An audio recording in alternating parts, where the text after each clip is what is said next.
நல்லூர் இணக்கம் நாளும் குழந்திட எதிர்க்கட்சி சொந்தக்காரர்கள் அனைவருக்கும் மாலை வணக்கங்க. இன்று 2026 தேர்தலிலே ஆளுங்கட்சி கூட்டணி பற்றியும் எதிர்க்கட்சி கூட்டணி பற்றியும் மற்ற அரசியல்களை பற்றியும் பார்ப்போம்.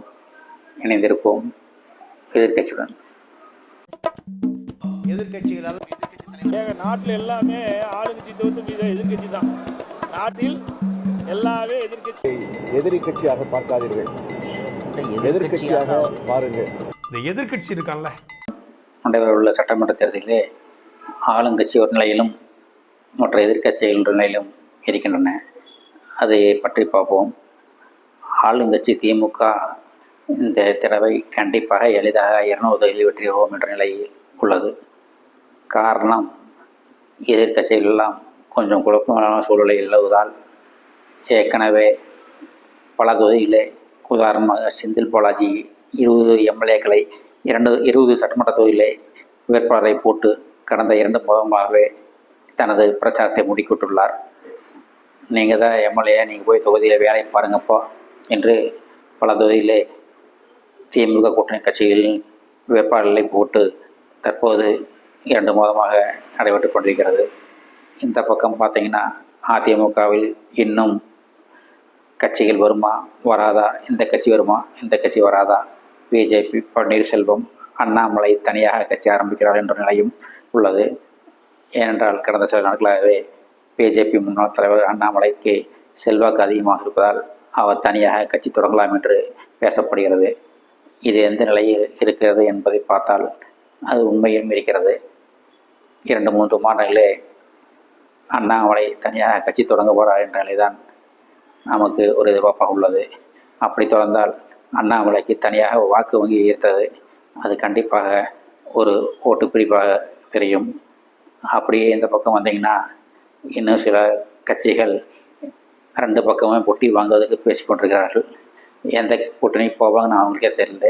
ஏன்னா எங்கே ஒட்டி கிடச்சா அதிகமாக பணத்தை வாங்கிட்டு போகலாம்னு எதிர்பார்த்துக்கிறாங்க. இந்த நிலையிலே தமிழ்நாட்டின் சட்டம் ஒழுங்கு பற்றி பார்த்தால் அந்த காலத்தில் ரவுடி மக்கள் தான் குற்றவாளி குற்றங்களை செய்வார்கள். ஆனால் தற்போது காவல்துறையிலே குற்றம் செய்யும் செயலுக்கு தள்ளப்பட்டுள்ளனர். உதாரணமாக நேற்று ஒரு பள்ளி மாணவியை இன்ஸ்பெக்டர் அவர்கள் ஜீப்பில் ஏற்றிக்கொண்டு நான் கொண்டு போய் திண்டுக்கல் காலேஜில் விட்டுறேன் என்று சொல்லிவிட்டு கூட்டி கொண்டு போய் அந்த பெண்ணை பாலியல் பலாத்காரம் செய்வதாக தகவல் வந்தன. அந்த நிலையில் அந்த பெண் திண்டுக்கல் போய் காலேஜில் இறங்காமல் இடையிலே இறங்கி பஸ்ஸில் திண்டுக்கல் போயிடுச்சு.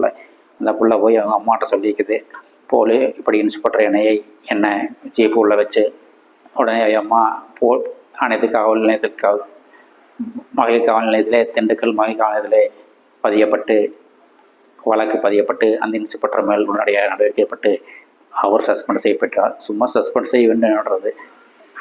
இப்போ மக்கள் குற்றவாளியை குற்றம் பண்ணால் ஒரு பொண்ணை பாலியல் பலாத்காரம் பண்ணால் உடனே அரெஸ்ட் பண்ணுறீங்க.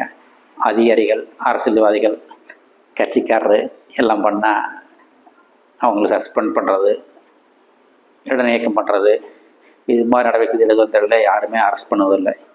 அப்போ என்ன இது தமிழ்நாட்டில் எப்படி ஒரு பயமெல்லாம் போகுது அதிகாரிகளுக்கு அரசியல்வாதிகளுக்கெல்லாம் பயமெல்லாம் போச்சு.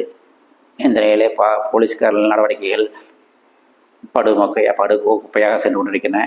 இந்த பக்கம் பார்த்தீங்கன்னா திருப்பூர் மாவட்டம் உடுமலைப்பேட்டையிலே ஒரு நியாயமான அதிகாரி அப்போ மகன் தோட்டத்திலே வைத்து வெட்டி கொல்லப்பட்டது நமக்கு எல்லாம் தெரியும். இதிலே பல விஷயங்கள் மூடி மறைக்கப்பட்டுள்ளன.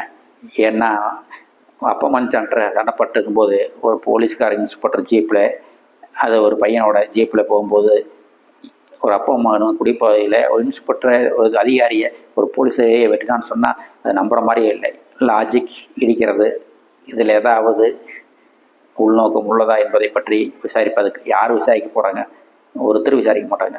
ஏன்னா இன்ஸ்பெக்டரை ஏற்கனவே பொள்ளாச்சி பாலியல் பலத்தில் பல அரசியல்வாதிகளையும் பல அதிகாரிகளையும் பல முன்னாள் எம்எல்ஏக்களையும் அமைச்சர்களையும் இந்த அதிகாரி விசாரித்துள்ளார். அந்த நோக்கத்திலே இந்த விசாரணை நடைபெறுமா என்று கேள்விக்குறியாக உள்ளது.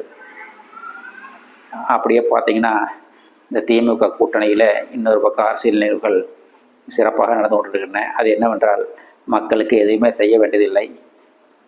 மக்களுக்கு கடைசியில் ஒரு வாரம் பணம் கொடுத்தால் போதும், எளிதாக நாங்கள் 200 உதவி விட்டு விடுவோம், மக்கள் சேவை பணியாற்ற தேவையே இல்லை என்று ஆளுங்கட்சிகள், அனைத்து ஆளுங்கட்சி கூட்டணி சேர்ந்த தலைவர்களும் நிர்வாகிகளும் எளிதாக வெற்றி விடுவோம், அடுத்த வருடம் தேவையில்லை என்று தான் கூறிக்கொண்டிருக்கிறார்கள். இந்த நிலை மாறுமா? இது என்ன நடக்கும் என்பதை காலமும் கடவுளும் தான் தீர்மானிக்க வேண்டும். ஏனென்றால் இன்னொரு 8 மாதங்கள் உள்ளன. அதை 8 மாதங்களில் என்ன அரசியல் மாற்றங்கள் நிகழும் என்று யாருக்குமே தெரியாது. ஏன்னா பணம் பொட்டியும் வாங்கிட்டு அந்த கூட்டணிக்கு எந்த கூட்டணிக்கு போவான், எந்த கூட்டணிக்கு அந்த கூட்டணிக்கு போவேன். இப்போ நான் 2 கூட்டணியும் இப்போ பேசிட்டு இருக்கிறானுங்க. எங்கே பொட்டியை வாங்கிட்டு போவாங்கன்னு தெரியல. அப்புறம் அடுத்த வர இளைஞர்களே தமிழக வெற்றிக் கழகம் என்ற தலைவர்களே நடிகர் விஜய் அவர்கள் மதுரையிலே மாநாட்டு வேலையிலே நடைபெற்று கொண்டிருக்கின்றன. இன்னும் 8 நாட்கள் தான் மதுரையில் மாநாடு வர உள்ளன. இந்த மதுரை மாநாட்டிலே விஜய் செல்வாக்கு கண்டிப்பாக உயரும் என்று தான் நமது நண்பர்கள் அனைவரும் பேசி கொண்டுள்ளோம். எனவே விஜய் செல்வாக்கு கண்டிப்பாக அதிகமாங்க. மேலும் ஆளுங்கட்சியான 1000 ரூபாய் மகளிர் தொகை, பெண்களுக்கு நிறைய சலுகைகள் அறிவிக்கப்பட உள்ளன. இந்த சலுகைகள்லாம் ஓட்டாக திமுகவுக்கு மாறுமா என்றால் மாறாது என்று தான் இந்த நேரத்தில் நாங்கள் தெரிவித்துக் கொள்கிறோம். ஏனென்றால் அந்த பெண்கள் ஏற்கனவே 40% ஓட்டுகள் விஜய்க்கு செல்லுள்ளன. இந்த நிலையிலே 1000 ரூபாய் மகளிர் தொகை கண்டிப்பாக திமுக கூட்டணிக்கு உதவாது. போன பாராளுமன்ற தேர்தலிலே மகளிர் உதவித்தொகை ஓட்டுத்தான் திமுகவுக்கு அப்படியே விழுந்து வெற்றியை தந்தன. 40 திமுக வெற்றி பெறுவதற்கு இந்த மகளிர் உதவித்தொகை கண்டிப்பாக உதவின. ஆனால் இந்த தேர்தலிலே நிலை வேறு. விஜய் கட்சி ஆரம்பித்துள்ளார். பெண்கள், மாணவர்கள், இளைஞர்கள் அனைவருமே விஜய்க்கு ஓட்டு சொல்வதால் இந்த நிலை இல்லை. அந்த நிலை மாறியுள்ளது. இது எப்படி மீறும், என்ன ஆகும் என்று தெரியவில்லை. காலம்தான் பதில் சொல்ல வேண்டும். அப்புறம் அதிமுக கூட்டணியிலிருந்து அண்மையிலே அன்பராஜா இணைந்து இலக்கிய செயலராக அறிவிக்கப்பட்டார். மேலும் பல தலைவர்கள் இந்தலையும் அந்தலையும் பணத்தை வாங்கிட்டு போயிட்டுருக்கானுங்க. இந்த நிலை கண்டிப்பாக இன்னும் 8 மாதத்துக்கு குப்பையாக இருக்கும். ஏன்னா எங்கே பணம் கொடுக்குறாங்க? 2-3 கோஷ்டிக்கு ஒரு கட்சியிலையும் 2 கோஷ்டி 3 கோஷ்டி நடந்துட்டுருக்குங்க. அந்த கோஷ்டி பிரச்சனையில் அதற்கு எதிர் முகாமில் பணத்தை கொடுத்தா, பதவி கொடுத்தா ஓடிடுவானுங்க. இது எப்போ நடக்கிறதுனாச்சு? ஒரு கட்சியில் இவனு நிற்கவே மாட்டானுங்க, அப்படியே ஓடிட்டே இருப்பானுங்க. பழனி மலையில் ஓன குரங்கு அப்படி இந்த மரத்துக்கு அந்த மரத்தை தாவிட்டுக்குது. அது மாதிரி தான் அரசியல்வாதியின் வாழ்க்கையும். இப்போ பார்த்தீங்கன்னா அதிமுக வந்து இன்று மைத்திரேயன் அதிமுக வந்து விலகி திமுகவில் இணைந்துள்ளார். இது எந்த சலசலப்பையும் கூட்டணிக்கு உருவாகாது. காரணம் திமுக தான் இது பாதிப்பு ஏற்படும். இது ரொம்ப முக்கியம். திமுகவுக்கு செல்வதால் எந்த பயனும் இல்லை, இழப்பு தான் ஏற்படும். அது எப்படி என்றால், ஏற்கனவே கட்சியிலே ஒரு கோஷ்டியாகவோ ஒரு முக்கிய பொறுப்பிலோ பல வருடங்களாக இருக்கும்போது திடீரென்று ஒரு மாவட்டத்துக்குள்ளே ஒருவரை சேற்றி அவருக்கு பொறுப்பு ஒப்படைத்தால் ஏற்கனவே 2 கோஷ்டி 3 கோஷ்டி சண்டை கேட்டுக்கிறாங்க திமுகவில். நீங்கள் மதுரையில் வேறு மாவட்டங்களில் பார்த்தீங்கன்னா மேயர் பிரச்சனை, ஊழல் பிரச்சனை, பல பிரச்சனைகளை திமுக தாங்கி கொண்டு இருக்குது. இது ஏடிஎம்கேக்கு ஒரு ப்ளஸ் தான், ஒரு ப்ளஸ் தான் ஏற்படும் ஏடிஎம்கேக்கு. எப்படின்னா, ஏற்கனவே பல கோஷ்டி இருக்கும்போது புதுசாக ஏடிஎம்கேலேருந்து சேர்த்து அவனுக்கு பதவி கொடுத்தா இவனுக்கெல்லாம் பூரா இருக்கிற ஆளுக்கு பூராமல் சண்டை கட்டிட்டு உள்ளடி வேலை செஞ்சுருவாங்க. இது ஆளுங்கட்சிக்கு ஒரு மிக பின்னடைவு தான் என்று சொல்ல வேண்டும். ஏன்னா வேறு கட்சிக்காரர் திடீர்னு கட்சிக்கு சேர்த்து ஒரு மாவட்டத்துக்குள்ள ஒரு பதவி கொடுத்தா என்ன ஆகும்னு கண்டிப்பாக எல்லாத்தையும் தெரியும்.